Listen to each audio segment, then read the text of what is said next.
اس نے اپنی تیاری مکمل کر کے آئینے میں اپنا جائزہ لیا۔ ڈارک بلو کلر کے ہیوی ورک کا سوٹ سے ابتداً کیے وہ آج پوری طرح سے مصطفیٰ کو اپنا دیوانہ بنانے کی تیاری میں تھی۔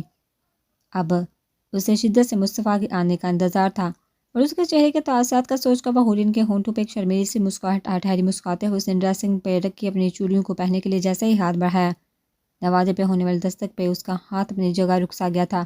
آ جاؤ، وہ اجازت دیتی پھر سے اپنی چوڑیاں پہننے لگی تھی۔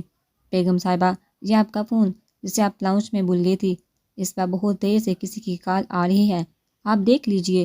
ملازمہ اس کا موبائل اس کے قریب لاتی ہوئی بولی، جو مصطفیٰ نے ابھی کچھ دن پہلے اس کو لا کر دیا تھا، جس پر وہ زیادہ تر ہاد اور حفصہ سے باتیں کرتی رہتی تھی۔ اسی دوران اس کی حفصہ سے کافی اچھی دوستی ہو گئی تھی، اس لیے وہ اب پہلے کی طرح اکیلا پن محسوس نہیں کرتی تھی، جبکہ ربابی گھر میں ہی ہوتی تھی، مگر وہ ہمیشہ کی طرح سے بات کرنا پسند نہیں کرتی تھی۔ ٹھیک ہے، رکھ تو میں بعد میں دیکھ لوں گی، وہ اب اپنی جگہ سے کھڑی ہو کر اس کو حکم دیتی ہو بولی، جس پہ ملازمہ اس کا موبائل ڈریسنگ ٹیبل پر رکھ چکی تھی۔ بیگم صاحبہ، داؤد صاحب کہہ رہے ہیں کہ آپ کے کہنے کے مطابق سب انتظام ہو گیا ہے، آپ ایک بار آ کر دیکھ لیں، کوئی کمی تو نہیں رہے گی۔ ملازمہ سر جھکائے اسے داؤد صاحب کا پیغام دے دی، جس پر حورین ہولے سے مسکرا دیتی تھی۔ ٹھیک ہے، تم چلو، ان سے بولو میں 5 منٹ میں آ رہی ہوں۔ اس کا اگلا حکم سنتے ملازمہ اس کے کمرے میں نکل گئی اور وہ ایک بار پھر سے اپنی چوڑیاں پہننے لگی۔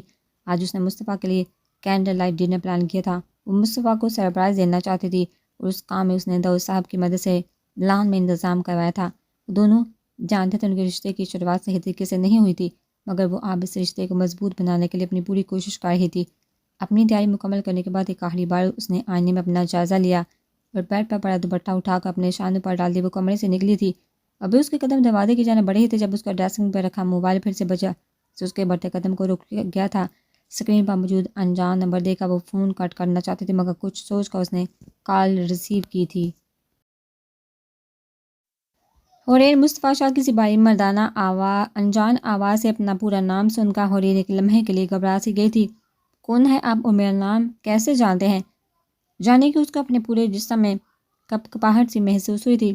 ایسا بہت کچھ ہے حورین جو تم سے آج تک چھپایا گیا ہے، اور وہ سب تمہارا جاننا بہت ضروری ہے۔ جب تم وہ سب جان جاؤ گی تو تمہیں خود ہی معلوم ہو جائے گا کہ میں کون ہوں۔ وہ اپنا ایک ایک لفظ ٹھہر ٹھہر کر ادا کرتا حورین کی گھبراہٹ میں مزید اضافہ کر رہا تھا۔ دیکھیے، میں انجان لوگوں سے بات نہیں کرتی، آپ میرے شوہر سے بات کر لینا اور انہیں بتا دینا جو بھی آپ کو بتانا ہوگا۔ جانے کو اسے اس شخص سے بات کرتے ہوئے کچھ عجیب سا محسوس ہو رہا تھا۔ اور اگر میں کہوں کہ تمہارا شوہر ہی وہ شخص ہے جس نے تم سے بہت کچھ چھپایا ہوا ہے۔ حورین کال کٹ کرنے والی تھی جب وہ مزید بولا، اور اس کی بات سن کر حورین کا ہاتھ اپنی جگہ جم سا گیا تھا۔ مجھے اپنے شوہر پر پورا اعتماد ہے، وہ مجھ سے کچھ نہیں چھپا سکتے، اور میں کسی انجان شخص کی باتوں میں آ کر اپنے شوہر پر شک نہیں کر سکتی۔ اس لیے بہتر ہے اب میرا اور اپنا وقت برباد نہ کرے۔ اس بار اس کا لہجہ مضبوط تھا، جبکہ اس کی بات پہ سامنے والے کا قہقہ گونج اٹھا تھا۔ میں کوئی انجان نہیں حورین، تایا ہوں میں تمہارا، اور یہ بات مصطفیٰ بھی جانتا ہے۔ ابراہیم خان اپنی بات کہتا خاموش ہو گیا، مگر حورین کو لگ رہا تھا کہ اس کے لفظ اب تک اس کے کانوں میں گونج رہے ہوں۔ نہیں، یہ سچ نہیں، آپ جھوٹ بول رہے ہیں۔ بہت مشکل سے وہ یہ لفظ ادا کر پائی تھی، جبکہ اس کی بات پہ دوسری طرف موجود ابراہیم خان استہزائیہ مسکرایا تھا۔ یہ وہی سچ تھا جو آج تک تم نے چھپایا گیا ہے، اور اب جو میں تمہیں بتانے والا ہوں، اس سچ کو سن کر تمہارے اپنے شوہر پہ جو اعتبار ہے نا وہ پل میں ٹوٹ جائے گا۔ اس بار ابراہیم خان کا لہجہ طنزیہ تھا۔ میرا اعتماد اتنا کمزور نہیں جو آپ کی باتوں پر ٹوٹ جائے گا۔ اگر انہوں نے مجھے کچھ نہیں بتایا تو اس کے پیچھے ضرور کوئی وجہ ہوگی۔ ابراہیم خان کی بات پر اسے شک تو لگا تھا، مگر وہ خود کی کیفیت پر قابو پاتے ہوئے بولے، ہاں بے شک وجہ تو ہے، اور وجہ یہ ہے کہ تمہیں تمہاری ماں تمہارے خاندان سے دور کرنے والا کوئی اور نہیں، مصطفیٰ ہی ہے۔ اس کی ہی کار سے کچل کر تمہاری ماں کی جان گئی تھی۔ وہ ایک ایک لفظ پر زور دیتا ہوا بولا، جس پہ حورین اپنی جگہ ساتھ کھڑی رہ گئی تھی، اس میں ایک بھی لفظ بولنے کی ہمت باقی نہیں رہی تھی۔ کیا ہوا؟ ٹوٹ گیا نا اعتماد؟ مگر یہ سچ ہے، مصطفیٰ ہی وہی شخص ہے جس نے تم سے تمہاری ماں چھین لی تھی۔ ابراہیم خان مزید اور بھی کچھ بول رہا تھا، مگر حورین تو جیسے بت بنی کان سے فون لگائے کھڑی رہی۔ جانے کتنے آنسو ٹوٹ کر اس کی آنکھوں سے بہہ نکلے تھے۔ نہیں، یہ سچ نہیں ہو سکتا، مصطفیٰ مجھ سے اتنا بڑا سچ نہیں چھپا سکتے۔ وہ نفی میں سر ہلاتی زیر لب بڑبڑائی تھی۔ اس کا دل کر رہا تھا کہ وہ اس شخص کی بات پہ یقین نہ کرے، مگر دماغ کچھ اور کہہ رہا تھا۔ کہا تھا نا میں نے تم سے کہ تم سے بہت بڑا سچ چھپایا گیا ہے، مگر میں یہ بھی جانتا ہوں تمہیں میری باتوں پہ یقین نہیں آ رہا ہوگا، پر تم مصطفیٰ سے پوچھ سکتی ہو، مجھے پورا یقین ہے اس بار تم سے کچھ نہیں چھپائے گا۔ ابراہیم خان اپنی بات کہتا کال کٹ کر چکا تھا۔ اس وقت اس کے چہرے پر شیطانی مسکراہٹ تھی۔ میں نے تمہارا کام آسان کر دیا، اب تمہیں بھی میرا کام کرنا ہوگا، اپنی بیٹی حفصہ کو اسمند کی زندگی سے نکال کر۔ اس کے چہرے پہ پھیلی مسکراہٹ دے کر باپ نے اسے یاد دلایا تھا، جس پر وہ اب اس کی طرف متوجہ ہوا۔ تم بے فکر ہو، ابراہیم خان اپنا کیا ہوا وعدہ پورا کرتا ہے، تمہارا کام بھی ہو جائے گا۔ اس کی طرف شیطانی مسکراہٹ لیے مراد اور باب اس کا جواب سن کر خود بھی مسکرا دی، جبکہ دوسری طرف حورین زور زور سے روتے ہوئے زمین پر بیٹھی چلی گئی تھی۔ اسے ابھی تک یقین نہیں آ رہا تھا مصطفیٰ اس کے ساتھ ایسا کر سکتا ہے۔ اس شخص کی بات پر یقین نہیں کرنا چاہتی تھی، مگر وہ جس یقین سے اس سے کہہ رہا تھا، اس کا یہ یقین دیکھ کر حور کو اپنے اندر بہت کچھ ٹوٹا ہوا محسوس ہو رہا تھا۔ وہ بری طرح روتے ہوئے اپنے بال نوچ رہی تھی۔ اس کے رونے کی آواز سن کر ملازمہ کے ساتھ ساتھ داؤد صاحبی گھبرائے ہوئے روم میں داخل ہوئے۔ حورین کی یہ حالت دیکھ کر وہ پریشان ہو گئے تھے، اسے چپ کروانے کی کوشش کرنے لگا، مگر وہ تو جیسے کسی کی سن نہیں رہی تھی۔ داؤد صاحب کو جب لگنے لگا تھا کہ اسے سنبھال نہیں پائیں گے، تو ان کے پاس مصطفیٰ کو فون کرنے کے علاوہ کوئی راستہ نہیں بچا تھا۔ صبح جب وہ جاگا تھا تو سب سے پہلے اس کی نظر اپنے پہلو میں سوئی حفصہ پر پڑی، جو اپنا ایک بازو اس کے سینے پر رکھے بے خبر سو رہی تھی۔ اس کو یوں اپنے قریب سوتا ہوا دیکھ کر اسمند کے چہرے پر ایک ہلکی سی مسکراہٹ پھیل گئی تھی۔ وہ کتنی ہی دیر اس کو یوں ہی لیٹا محبت پاش نظروں سے دیکھتا رہا۔ اس کا دل کر رہا تھا وہ اس کو یوں ہی دیکھتا رہے، مگر آج اس کی ایک بہت اہم میٹنگ تھی جس کی وجہ سے اس کو آفس جلدی جانا تھا، اس لیے وہ اپنے دل پہ پتھر رکھتا اٹھا اور حفصہ کی پیشانی پر اپنے لب رکھ کر وہ چینج کرتا کمرے سے نکل گیا۔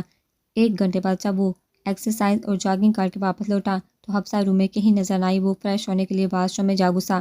کچھ دیر بعد جب وہ فریش ہو کر واش روم سے باہر نکلا تو اس پر حفصہ کو کمرے میں موجود پایا، جو بیڈ پر نظر جمائے بیٹھی ہوئی تھی۔ اسمند ایک نظر اس کی طرف دیکھ کر ڈریسنگ کے سامنے کھڑا ہوا اور اپنی شرٹ کے بٹن بند کرنے لگا۔ وہ آئینے میں سے اسے بھی دیکھ رہا تھا جب اس پر نظر جمائے ہوئے بیٹھی تھی۔ اس کو خود کو اس طرح رکھتے ہوئے پا کر اسمند کو ایک اندرونی سی خوشی ملی تھی، جس سے وہ صاف چھپا گیا تھا اور اپنی تیاری مکمل کرنے لگا۔ حفصہ بیڈ پر بیٹھی بڑے غور سے اسے اپنی تیاری مکمل کرتے ہوئے دیکھ رہی تھی۔ اس وقت اس کے ہر ایک انداز سے صاف ظاہر ہو رہا تھا کہ وہ اس سے کچھ بات کرنا چاہتی ہے۔ اس کی یہ حالت اس دن سے تھی جب سے وہ اس کے باپ کے گھر سے لوٹے تھے۔ وہ اس سے بات کرنا چاہتی تھی مگر اس میں ہمت نہیں ہو رہی تھی، مگر آج وہ اپنی ساری ہمت جمع کر کے اس کے پاس موجود تھی۔ اس نے ایک بار پھر نظر اٹھا کر اسمند کی جانب دیکھا، جو اب اپنی ٹائی کی ناٹ لگا رہا تھا، جسے لگانے میں وہ آج خاصی پریشانی کا سامنا کر رہا تھا۔ لاؤ میں لگا دیتی اس کی ناٹ تم ٹھیک نہیں لگا رہے ہو۔ اس کو یوں ہی ٹائی سے الجھ رہا ہوا دیکھ وہ اپنی جگہ سے کھڑی ہوتی اس کے مقابلہ کھڑی ہوئی، اس کے ہاتھ ہٹا کر ٹائی کی ناٹ لگانے لگی۔ حفصہ کی اس حرکت میں اسمند نے بامشکل اپنی مسکراہٹ کو روکا تھا۔ وہ جان بوجھ کر ایسا کر رہا تھا، مقصد صرف اسے اپنے قریب بلانے کا تھا، کیونکہ پچھلے کچھ دنوں سے وہ خود بھی نوٹ کر رہا تھا کہ حفصہ اس سے کچھ کرنا چاہتی ہے، بلکہ وہ آج کل اس کا رویہ بھی بدلا ہوا محسوس کر رہا تھا۔ شاید وہ اسے معاف کر چکی تھی، بس کہتے ہوئے کترا رہی تھی کہ آج تم آفس سے جلدی واپس آ سکتے ہو، اگر کوئی ضروری کام ہو تو کوئی بات نہیں۔ وہ اپنی نظریں اس کے ٹائی کی ناٹ پر جمائے اس سے مخاطب ہوئی، جبکہ اس کی بات پر اسمند کی مسکراہٹ مزید گہری ہوئی، جسے وہ دیکھ نہیں پائی تھی۔ کیوں آج ایسا کیا خاص ہے جو تم مجھے آفس سے جلدی آنے کا بول رہی ہو؟ اس کی کمر کے گرد بازو حل کرتا اس کو خود سے قریب کرتا ہوا بولا، جبکہ اس کی اس حرکت پہ حفصہ کا دل تیزی سے دھڑکا تھا۔ اس کی انگلیوں کی کپکپاہٹ اور پلکوں کی لرزش کو وہ صاف محسوس کر سکتا تھا۔ وہ ہاتھ کے لیے کچھ اشارے کرنی تھی، اس لیے اگر تم ساتھ چلو تو۔ اس کی قربت پہ اپنا ہوش کا حلقہ تار کرتے وہ بامشکل بول پائی تھی، جبکہ اس کی غیر ہوتی حل پر وہ محسوس ہو رہا تھا۔ یہ بات ہے، مجھے لگا شاید میری بیوی کا آج کوئی اور ہی پروگرام ہے، اس لیے مجھے جلدی بلایا جا رہا ہے۔ وہ شوہی سے کہتا اس کے چہرے پر جھکنے لگا تو حفصہ نے اس کے سینے پر ہاتھ رکھ کر اپنے اور اس کے درمیان فاصلہ قائم کیا تھا۔ اگر وہ ایسی حرکتیں کرتا رہا تو وہ بات ہی نہیں کر پائے گی جو وہ اس سے کرنا چاہتی تھی۔ اچھا ٹھیک ہے، میں جلدی آنے کی کوشش کروں گا، تم ریڈی رہنا اور ہاتھ کو بھی ریڈی رکھنا، تینوں ساتھ چلیں گے۔ اس کو مزید پریشان کرنے کا ارادہ ترک کرتا وہ اسے اپنی گرفت سے آزاد کروا چکا تھا، جبکہ اس کے دور جانے پر حفصہ کو برا سا لگا تھا، جو اس کے چہرے سے صاف ظاہر ہو رہا تھا۔ آج وہ چاہتی تھی کہ وہ اس سے بات کرے، مگر آج وہ خود اس سے دور جا رہا تھا۔ اچھا ٹھیک ہے، شام میں ملتے ہیں، انتظار کرنا میرا۔ اس کی پیشانی کو نرمی سے چومتا وہ جانے کے لیے آگے بڑھا۔ اس کو جاتا دیکھا حفصہ کی آنکھیں نم ہوئی تھی، وہ تیزی سے اس کی طرف لپکی اور پیچھے سے اپنے نازک ہاتھ اس کی گرد باندھ لیے۔ اسمن جو آگے بڑھ رہا تھا، حفصہ کی اس حرکت پر اس کے قدم اپنی جگہ رکے۔ وہ اپنی پشت پر اس کے سانسوں کی نمی کو محسوس کر کے بے چین سا ہوا تھا۔ اگر میں تم سے کہوں کہ میں تمہاری معافی قبول کر چکی ہوں تو تم کیا کرو گے؟ اپنی پکڑ اس کے گرد مضبوط کرتی وہ مزید اس کے قریب ہوئی، جبکہ اس کی بات پہ اسفند اس پر کھل کر مسکرایا تھا۔ حفصہ کے منہ سے یہ لفظ سن کر اسے کتنا سکون ملا تھا وہ لفظوں میں بیان نہیں کر سکتا تھا۔ تو میں یہ کروں گا۔ اس نے حفصہ کے ہاتھ تھام کر اسے اپنے سامنے کیا اور اس کے گرد اپنے بازو حال کرتا اس کے نازک وجود کو اپنے سینے سے لگا لیا تھا، جس پر حفصہ نے بھی مسکرا کر اپنی آنکھیں بند کر لی تھی۔ اس وقت وہ خود کو اس کی باہوں میں مکمل محفوظ کر رہی تھی۔ دونوں کتنی ہی دیر ایسے کھڑے ایک دوسرے کی دھڑکنوں کو محسوس کر رہے تھے۔ ویسے میرا ایک اور چیز کرنے کا بڑی شدت سے دل کر ہے، اگر اجازت ہو تو وہ بھی کر لوں۔ اس کے چہرے کو اپنے دونوں ہاتھوں میں تھام کر اپنے سامنے کرتا ہوا بولا، جس پہ حفصہ نہ سمجھ سے اس کی طرف دیکھنے لگی۔ پر وہ چیز کیا ہے؟ اس نے معصومی سے سوال کیا، مگر اسمند اس کا جواب دینے کے بجائے اس کے گلابی لبوں پہ اپنے لب رکھ چکا تھا۔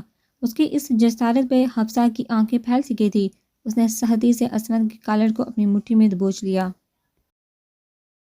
وہ ایک ہاتھ سے اس کے بالوں میں اپنے ہاتھوں میں سختی سے جگڑ اس کے چہرے پر جھکا دیوانہ وار اپنے عمل کو بار بار دہرا رہا تھا۔ اس کی اتنی شدت پہ حفصہ کو اپنا سانس رکتا ہوا محسوس ہو رہا تھا۔ اسے جب لگا کہ وہ سانس نہیں لے پائے گی تو اسے اپنی پوری طاقت لگا کر اس کے سینے پر ہاتھ رکھ کر اسے خود سے دور کیا۔ کیا یار، کیسی بیوی ہو، صحیح سے خوشی کو انجوائے کرنے بھی نہیں دیتی۔ وہ چہرے پہ دنیا جہاں کی معصوم علی اسے دیکھنے لگا، جو گہرے گہرے سانس لیتی شکوہ بڑی نظروں سے اس کو دیکھ رہی تھی۔ میں نے تمہیں معاف کر دیا ہے تو زیادہ پھیلنے کی ضرورت نہیں ہے، ویسے بھی بہت انجوائے کر لیا تم نے، اب جاؤ واپس، تمہیں دیر ہو رہی ہے۔ وہ خالص بیوی کی طرح اس کو حکم دے رہی تھی، جس پر اسمند مسکراتا ہوا اس کے قریب ہوا اور اسے بازو سے پکڑ کر اپنی طرف کھینچا تھا۔ اب تو جا رہا ہوں، لیکن رات کو میں اپنی اسی خواہش کو بہت اچھے طریقے سے سیلیبریٹ کروں گا، اور تب تک تمہارے پاس کوئی بہانہ موجود نہ ہو مجھ سے دور جانے کا۔ اس کے کان میں زمانی لہجے میں بولتا اس کے کان کے لو چوم کر کمرے سے باہر نکل گیا، جبکہ اس کی بابا حفصہ لال چہرہ لیے کتنی ہی دیر وہاں کھڑی شرماتی رہی تھی۔ وہ اپنے آفس میں بیٹھا کوئی فائل ریڈی کر رہا تھا جب دروازے پہ ہونے والی دستک پر وہ ڈسٹرب ہوا اور کوئی آہستہ سے دروازہ کھولتا اس کے روم میں داخل ہوا۔ میری اجازت کے بغیر تم اندر کیسے آ؟ اسے لگا کہ اس کی سیکرٹری ہوگی، وہ اسے بغیر اجازت کے اندر آنے پر اچھی خاصی سنانے والا تھا، مگر اپنے سامنے کھڑے مصطفیٰ کو دیکھ کر اس کا باقی کا جملہ منہ میں ہی رہ گیا تھا۔ تم یہاں کیوں آئے ہو؟ اتنے دن بعد اسے اپنے دوست کو دیکھ کر بہت اچھا لگا تھا، مگر وہ اپنے احساسات کو چھپاتے ہوئے ناراضگی سے بولا تھا، تمہارے پاس آیا ہوں تو یقیناً تم سے بات کرنے آیا ہوں، اور شکر ہے آج تم مجھے مل کے، کیونکہ آج تمہیں میری بات سنی ہی ہوگی۔ اسفند اس کے لہجے کی بے روحی کو محسوس کر کے اسے تکلیف تو ہوئی تھی، مگر وہ اتنی جلدی ہار نہیں ماننا چاہتا تھا، اس لیے مضبوط لہجے میں کہتا اس کے ٹیبل کے سامنے کھڑا ہوا تھا۔ آج وہ سوچ کر آیا تھا، اسفند چاہے اسے کچھ بھی کہے اس کے ساتھ کچھ بھی کرے، مگر وہ اس کی معافی ضرور حاصل کر کے ہی رہے گا۔ آخر کیوں سنوں میں تمہاری بات، یا تم آج پھر اور کوئی جھوٹ بولنے آئے ہو مجھ سے؟ اسفند اپنی جگہ سے کھڑا ہوتا ہوا آفس میں موجود گلاس وال کے پاس جا کر کھڑا ہوا تھا، جہاں سے وہ روڈ پہ تیزی سے بھاگتی گاڑیوں کو آرام سے دیکھ سکتا تھا۔ میں نے آج تک تم سے کچھ جھوٹ نہیں بولا، سوائے ایک کے، اور اپنی اس غلطی کے لیے میں رات دن پچھتا رہا ہوں۔ مصطفیٰ کے لہجے میں گہرا دکھ تھا جسے اسفند بخوبی محسوس کر سکتا تھا۔ تمہاری اس ایک غلطی کی وجہ سے میں اپنی محبت سے 6 سال دور ہی نہیں رہا، بلکہ ان 6 سالوں میں اس سے نفرت بھی کرتا رہا، اور جب بھی میں ان گزرے ہوئے سالوں کے بارے میں سوچتا ہوں تو مجھے تکلیف ہوتی ہے، اور تم میری اس تکلیف کا اندازہ بھی نہیں لگا سکتے۔ اس کی طرف دیکھے بغیر اسے شکوہ کر رہا تھا۔ اس وقت اس کا خود کا لہجہ بھی نم تھا۔ میں مانتا ہوں اسفند، تم سے حقیقت چھپا کر میں نے بہت بڑی غلطی کی تھی، مگر وہ اپنی بات کہہ کر ایک لمحے کے لیے رکا اور اس کی جانب دیکھا، جو اس کے رکنے پر اب اپنا رخ اس کی جانب کر چکا تھا۔ اس دن میں نے صحیح و غلط کے بارے میں نہیں سوچا۔ اس دن اگر مجھے کسی کا خیال تھا تو اس بچے کا، جو سارے معاملے میں بے قصور تھا، اور میں اس کے ساتھ کچھ غلط نہیں ہونے دے سکتا تھا، اور مجھے پورا یقین ہے اگر اس دن تم میری جگہ ہوتے تو تم بھی یہی کرتے۔ وہ ایک ایک لفظ پر زور دیتا ہوا بولا، اس کے لہجے اور لفظوں میں چھپی سچائی کو اسفند بخوبی محسوس کر سکتا تھا۔ کہیں نہ کہیں یہ سچ بھی تھا، اگر وہ اس کی جگہ ہوتا تو شاید وہ بھی یہی قدم اٹھاتا۔ تمہیں لگتا ہوگا کہ رباب تمہیں خود سے چھوڑ کر گئی تھی، مگر ایسا نہیں تھا۔ مصطفیٰ اپنی بات کہتا ایک پل کے لیے رکا اور اسفند کی جانب دیکھا، جس کی توجہ مکمل اس کی جانب تھی۔ جب مجھے معلوم ہوا تھا جب تمہارے ساتھ ایسا کر چکی ہے تو میں نے اس کو دھمکی دی تھی کہ اپنا بچہ تمہیں دے کر تمہاری زندگی سے چلی جائے کیونکہ میری بہن تمہارے لائق نہیں تھی۔ مصطفیٰ کی بات پر آج اسے سمجھ آ گیا تھا کہ رباب نے اسے طلاق کیوں لی تھی۔ میں نے اسے تمہاری ہی زندگی سے نہیں نکالا تھا، اصلاً تمہارے ساتھ میں نے اسے اپنی زندگی سے بھی نکال دیا تھا۔ ان گزرے 5 سالوں میں نے اپنی بہن کی طرف پلٹ کر بھی نہیں دیکھا، صرف تمہاری وجہ سے۔ اس کے لہجے میں جان نے ایسا کیا تھا کہ اسمن کو اپنا دل پگھلتا ہوا محسوس ہوا تھا، کیونکہ یہ سچ تھا، صرف اس کی وجہ سے مصطفیٰ نے اپنی بہن سے رشتہ توڑ لیا تھا۔ اور سب کے باوجود تم کہتے ہو کہ میں نے اس دن اپنی بہن کا ساتھ دیا۔ اگر ایسا ہوتا تو میں آج اپنی بہن کے پاس موجود ہوتا، اسے نفرت کرنے کے بجائے اس سے محبت کرتا جس کی وہ حقدار تھی۔ وہ ایک ایک لفظ پر زور دیتا ہوا بول رہا تھا جس پر اسمن کو اپنا آپ چھوٹا محسوس ہو رہا تھا۔ اپنے دوست کے لیے اس نے اپنی سگی بہن سے رشتہ تو توڑ لیا تھا، اور ایک وہ تھا جو اس پہ اپنی بہن کا ساتھ دینے کا الزام لگا رہا تھا جبکہ وہ کہہ بھی چکا تھا۔ اس سے سچ چھپانے کی وجہ ہاں تھا کیونکہ وہ نہیں چاہتا تھا کہ اسمن غصے میں آ کر کچھ بھی غلط کرے۔ میں تمہارا زیادہ وقت نہیں لینے آیا، بس اتنا ہی کہنا تھا۔ ایک بار ٹھنڈے دماغ سے ضرور سوچنا، شاید تمہیں مجھے معاف کرنے میں آسانی ہو جائے۔ مصطفیٰ ایک آخری نظر اسے خاموشی سے کھڑے دیکھتا ہوا بولا اور دروازے کی جانب بیٹھ گیا تھا۔ اور اگر میں تم سے ناراض ہوتا تو اس وقت خاموشی سے کھڑا تمہارے باتیں نہ سن رہا ہوتا۔ اس بات کو تو تم اچھی طرح سے جانتے ہی ہو۔ وہ جو آگے بڑھ رہا تھا، اسمن کی پاپا یکدم سے پلٹ کر اس کی طرف دیکھا جو اس کی جانب دیکھتا ہوا مسکرا رہا تھا۔ تمہیں کیا لگتا ہے جو سب تم نے کہا اور کیا وہ میں نہیں چاہتا؟ کیا مجھے سب نظر نہیں آتا؟ وہ اپنی بات کرتا آگے بڑھا، اپنے دوست کے گلے لگا۔ اس کی بات پر مصطفیٰ کو اپنے اندر سکون سا اترتا محسوس ہوا تھا۔ میں تم سے ناراض تھا مصطفیٰ کہ تم نے مجھ سے اتنا بڑا سچ چھپایا۔ کہیں نہ کہیں تم صحیح بھی تھے، چاہے سچ جاننے کے بعد غصے میں رباب کے ساتھ اس بچے کو بھی قبول نہ کرتا۔ اور مجھے وہ سب یاد ہے جو کچھ تم میرے لیے کر چکے ہو، اور اسی بات سے میں تم سے زیادہ دیر ناراض بھی نہیں رہ سکا تھا۔ بس مجھے وقت چاہیے تھا۔ وہ کھلے دل سے اعتراف کر رہا تھا۔ شکر ہے تمہاری ناراضگی تو ختم ہوگی، ویسے تم نے اس شمس کا کیا کیا؟ کہیں غصے میں آ کر کچھ الٹا سیدھا تو نہیں کر دیا؟ اسمن کی بات پہ وہ کچھ ہلکا پھلکا سا محسوس کرتا ہوا بولا اور ساتھ ہی اپنے دل میں چلتا سوال بھی کر ڈالا۔ فی الحال میں نے اس کے ساتھ کچھ نہیں کیا، مگر اس کا مطلب یہ نہیں کہ اسے اپنی غلطی کی سزا نہیں ملے گی۔ اس کا بھی انتظام کرنے میں لگا ہوا ہوں، بس صحیح وقت کے انتظار میں ہوں۔ اسمن چہرے پہ شیطانی مسکراہٹ لی اس کی طرف دیکھا بولا تو اس بار مصطفیٰ بھی مسکرا دیا۔ ویسے ابھی ایک اور بات ہے جسے تم ابھی تک انجان ہو، جو تمہارے لیے جاننی ضروری ہے۔ مصطفیٰ پر سچ پر سوچ انداز میں بولا تو اسمن سنجیدگی سے اس کی طرف دیکھنے لگا۔ کیا مطلب؟ میں کچھ سمجھا نہیں، کس بات کے بارے میں بات کر رہے ہو تم؟ وہ نہ سمجھی سے اس کی طرف دیکھ رہا تھا۔ مطلب یہ کہ حرین کی جان کے پیچھے جو پڑا ہے وہ شخص کوئی اور نہیں، تمہاری بیوی حفصہ کا باپ ہے، جس کا مطلب یہ ہے کہ حرین اور حفصہ دونوں کزن ہیں اور دونوں ہی اس بات سے بے خبر ہیں۔ مصطفیٰ کی بات پر اسمن اس کی طرف دیکھتا رہ گیا تھا۔ اس کی خاموشی پر مصطفیٰ اسے سب بتاتا چلا گیا جسے وہ بہت غور سے سن رہا تھا۔ حرین کو نہیں معلوم تھا کہ اسے اس طرح بیٹھے بیٹھے کتنا وقت گزر گیا تھا۔ وہ بس پر بیٹھی بھی اتنا کانپ رہی تھی، اس کی بڑھی تھی جو اس نے سنا تھا، اسے سن کر اسے اب تک یقین نہیں آ رہا تھا اس کا مصطفیٰ اسے اتنی بڑی حقیقت چھپا سکتا تھا۔ یہ سب سوچ کر کبھی تو اس کی ہچکیاں بن جاتی تو کبھی سسکیاں بننے لگتی۔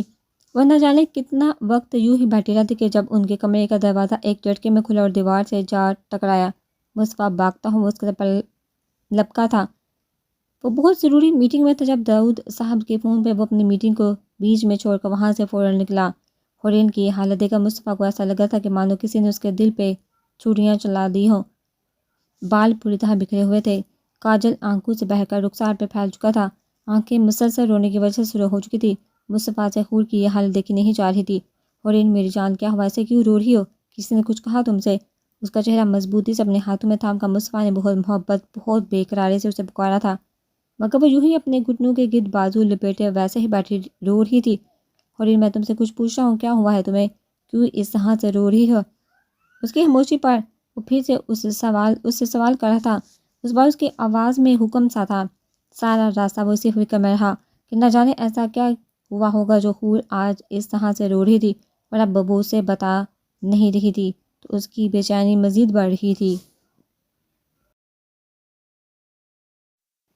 اور اس بار مصطفیٰ کی آواز نے اسے اپنے حالات سے کھینچ کر نکالا تو وہ لال سرخ آنکھیں لی اسے دیکھنے لگی جو اس کے اس طرح رونے میں پر بہت فکر مند نظر آ رہا تھا۔ آپ مجھ سے اتنا بڑا سچ کیسے چھپا سکتے ہیں مصطفیٰ؟ اس کے ہاتھوں سے اپنا چہرہ آزاد کرواتے وہ بیٹھ اور کھڑی ہوئی۔ اس کے اجنبی لہجے رویے سے مصطفیٰ کو عجیب سا محسوس ہوا تھا جسے وہ سمجھ نہیں پایا تھا۔ کیسا سچ؟ تم کس سچ کی بات کری ہورین؟ میں نے آج تک تم سے کچھ نہیں چھپایا۔ وہ نہ سمجھ کے عالم میں اس کی طرف دیکھتا ہوا خود بھی بیڈ سے اٹھ کر اس کے مقابلہ کھڑا ہوا۔ اگر ایسی بات ہے مصطفیٰ تو مجھے بتائیے کہ میری ماں کیسے مری؟ وہ بے دردی سے اپنے آنسو رگڑتی ہوئی اس سے سوال کر رہی تھی، جبکہ اس سوال پر مصطفیٰ اپنی جگہ کھڑا رہ گیا تھا۔ وہ کبھی خواب میں بھی نہیں سوچ سکتا تھا کہ ہورین کبھی اس سے یہ سوال کرے گی۔ آج زندگی میں پہلی بار وہ اپنی ماں کے متعلق اس سے کچھ پوچھ رہی تھی۔ آج وہ اس سے وہ سوال کر رہی تھی جس کا جواب دینے کے لیے مصطفیٰ کو لفظ نہیں مل رہے تھے، اور وہ اس سے کہتا بھی کیا ہوا؟ آپ خاموش کیوں ہو گئے مصطفیٰ؟ بتائیے نا، میرے سوال کا جواب دے۔ وہ آنکھوں میں آنسو لیے اسے دیکھ رہی تھی جو لب پیچھے کھڑا تھا۔ میں تمہیں پہلے تو بتا چکا ہوں کہ تمہاری ماں مجھے تمہاری ذمہ داری دے کر گئی تھی۔ اس سے آگے میں کچھ نہیں جانتا کہ وہ کہاں، اس سے پہلے کہ وہ مزید جھوٹ بول کر ہمیشہ کی طرح اس کو بہلانے کی کوشش کرے۔ اس کی باپا ہورین چیخ اٹھی تھی، جھوٹ سب جھوٹ، آج تک آپ نے مجھ سے جو بھی بولا ہر ایک لفظ جھوٹا۔ اس بار وہ اس کی آنکھوں میں بے خوف ہو کر بولی تھی، ہورین میری بات سن اپنی بات۔ مصطفیٰ اس کی حالت دیکھ کر کافی پریشان سا ہو گیا اور اس کو بازو سے تھام لیا، جس پر ہورین نے بے دردی سے اس کے ہاتھوں کو جھٹک دیا تھا۔ مصطفیٰ کا جھکا سر اس کے ہر ایک انداز سے ہورین کو محسوس ہو رہا تھا جو وہ کہہ رہی تھی سچ تھا۔ نہیں مصطفیٰ، اب جھوٹے ہیں۔ آج تک آپ نے مجھ سے صرف جھوٹ ہی بولا۔ میری ماں آپ کو میری ذمہ داری تو دے کر گئی تھی، مگر اپنے آخری لمحوں میں اور انہیں سال میں پہنچانے والے آپ تھے، کیونکہ آپ کی کار سے ان کا ایکسیڈنٹ ہوا تھا۔ اپنے آخری لفظ بولتے ہوئے وہ زور سے چلائی تھی، جبکہ اس کی بات پہ مصطفیٰ گنگ سا کھڑا رہ گیا۔ اس کے وہم و گمان میں بھی نہیں تھا کہ ہورین کو اس بات کا پتہ لگ سکتا ہے اور اسے یہ سب معلوم ہوا بھی تو کہاں سے۔ یہ ایک سوال اس کے دماغ میں تیزی سے گردش کر رہا تھا۔ دیکھو ہورین، ہم آرام سے بیٹھ کر بات کرتے ہیں۔ اس وقت تمہاری طبیعت بھی ٹھیک نہیں لگ رہی۔ اس نے ہورین کے بازو کو پھر سے اپنی گرفت میں لینا چاہا، مگر اس بار وہ اس کی پہنچ سے دور جا چکی تھی۔ زندگی میں آج پہلی بار مصطفیٰ ہورین کے سامنے خود کو کمزور محسوس کر رہا تھا۔ آپ کا یہ جھکا سر اور یہ آپ کی آنکھوں میں شرمندگی چیخ کا گواہی دے رہی ہے کہ میں جو کہہ رہی ہوں وہ سچ ہے، اور آج تک آپ جو مجھ سے بولتے رہے تھے وہ جھوٹ تھا، دھوکا تھا۔